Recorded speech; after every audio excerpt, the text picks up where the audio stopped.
My name is Steve Creedle. I'm the Senior Lending Officer for Benchmark Community Bank. We're just over the last year, we celebrated our 50th anniversary, and we just hit $1 billion in assets. So we've come a long ways in 50 years. So talk this morning is navigating your business loan. It's not as scary as you think. One of the things that I first want to talk about is exactly what a bank does. Simplistically, we buy money and we sell money. The money we buy is from checking accounts and savings accounts and things of that nature, and then we sell it to loan customers. And then the money that's the difference between what we buy and what we sell it at is how we give value to our shareholders and pay for the buildings and payroll expenses. So we are overseen by the Federal Reserve out of Richmond. And what we do is we have a lot of policies and procedures and things of that nature that we have to follow, because they want to make sure that we are making good loans that are going to be repaid, all the principal and interest due. So basically we can keep the doors open and keep serving our borrowers.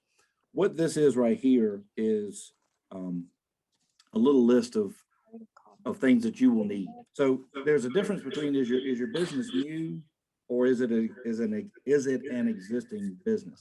So if it's new, some of the things that we're going to need, whether you're new or whether you're existing business, is we want to find out financially about you. One thing that every bank is going to ask for is a personal financial statement. What that is a listing of what you own, your assets, versus what you owe, which is your liabilities. The difference between those two figures, hopefully it's a positive figure, is your net worth. And the larger your net worth is, the easier it is to bank. You've got more of a cushion to land on if something does go wrong with whatever the request is. We will be asking for personal tax returns and business tax returns. This basically shows us what your income has been over the last 1 to 3 years. I tell people that if you have a business or multiple businesses, we have to look at you, what I refer to as globally. So if you have a job but you also own another business, you've got money coming in from you personally. Let's say that goes into your left pocket. You have business money coming in from your business that you own that goes into your right pocket. It's still the same pair of pants. So we have to look at all the income that you have coming in. One of the questions I will ask if it's a new business is, and I don't know how many people are starting a new one or expanding or whatnot, but if you're starting a new business, one thing that we want to make sure of is asking if your current employment is going to continue. Like I mentioned before, we want to make sure that we are making good loans that'll get repaid. What we also don't want to do is we don't want to put people in a position where they have borrowed too much or are unable to pay the loans back. Some of the decision making that we have to do is dependent on is the income stable, how much debt is out there, and how much money do you have left over to live on. If you don't have enough money to live on, it may not be the best thing for us to do to say yes. And I've actually had people over the years that have had too much money, too much debt to begin with, and want to borrow to try to get their way out. And we've explained to them that you can't get out of a debt hole by getting a bigger shovel. And in your business plan, we want to make sure, and I think Sherry and their folks and others can help you put together a game plan and a business plan to say, this is my idea, this is how I think it's going to work, and be able to explain that to your banker. And whether it's a new business or an expansion of a business, the more you know about your business and the more that you can explain the intricate details of why you want to do what you do are going to give the banker a little more comfort in being able to help. So the next option is your business growing? Different options here, whether are you going to move into a larger location? Do you need to update or have new products and services, hire more staff? or you buying newer or more updated equipment. Like I said before, the in all of these options, the more that you know about your business and the more that your banker knows about your business, the easier it is going to be to, I guess, I convince the banker is a bad phrase, but to get the banker and you on the same page as to how you get from point A to point B, which is the loan closing. So if your business is expanding, we're going to ask for the exact same things. We're going to ask for the personal financial statement, the personal tax returns for the 1-3 years, business tax returns for 1 to 3 years. A new one, which is the next bullet point there, is a business debt schedule. What this is, the business debt schedule, some banks do not report to credit bureaus their business loans. So let's say your personal credit report shows your mortgage and maybe an equity line and a car note and a credit card or two. If you have a business, you may have a mortgage on that business property. That loan may or may not show up on your personal credit report. So what we do is we ask the borrowers to provide us with a business debt schedule. That goes back to what I was talking about a little bit earlier with the kind of same pair of pants mentality. We're going to see your personal debts on the credit report, and then the business debt schedule may not include those. So we want to make sure we're looking at all the income that's coming in, as well as all of the debts that are already, the debts are your income already spoken for that you've got to send out to somebody else.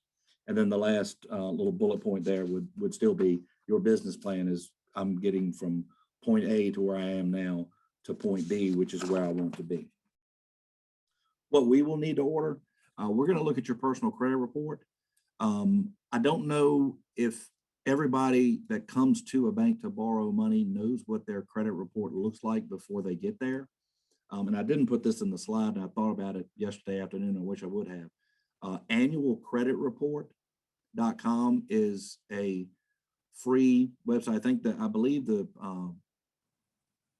government started that maybe back in the Bush administration. I can't remember exactly what it is, but annualcreditreport.com, you can go there, I believe, twice a year to pull your credit report. They're going to ask you to sign up for all sorts of stuff. You don't have to buy anything in order to see it. But what it will do is it will show you your credit history for all 3 credit bureaus, which are Equifax, TransUnion, and Experian.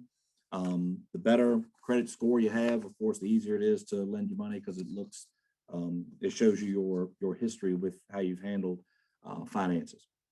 And appraisals, if needed, if you are using buying real estate or using real estate as collateral for our loan, we will need to make sure that we get a disinterested third party to give us a value on that real estate.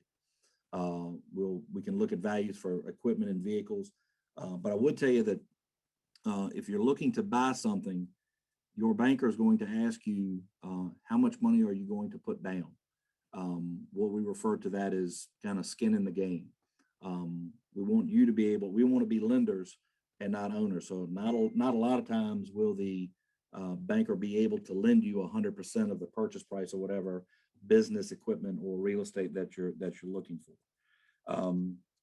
That real estate and equipment and vehicles is basically our kind of secondary source of repayment. So we want to make sure that that value is there in case we need it. And I know I didn't have a lot of time to wrap up the banking side on how a business loan or the credit piece work. But I would say there's 2 different ways to look at how we can help or how someone can help for your business. If the bank can see that there is existing money coming in and income, and I will tell you that bankers are a whole lot better looking backward than we are looking forward. That's why you see the tax returns and the credit reports and the debt schedules and everything. We're very good at looking backwards to try to look to see what the future will hold. Some of you that are starting new businesses, that vision of seeing where is it going to be that may be more difficult for bankers to see, because like I said, we're better at looking backwards. So a bank is going to have will charge interest for that, and we will be a lender. If a lender is not an option, you may need an investor. It's kind of like the bank versus Shark Tank.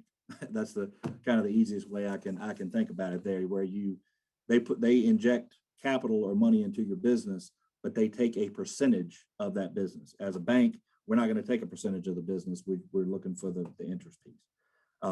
I know that's a lot. I hope I was on time.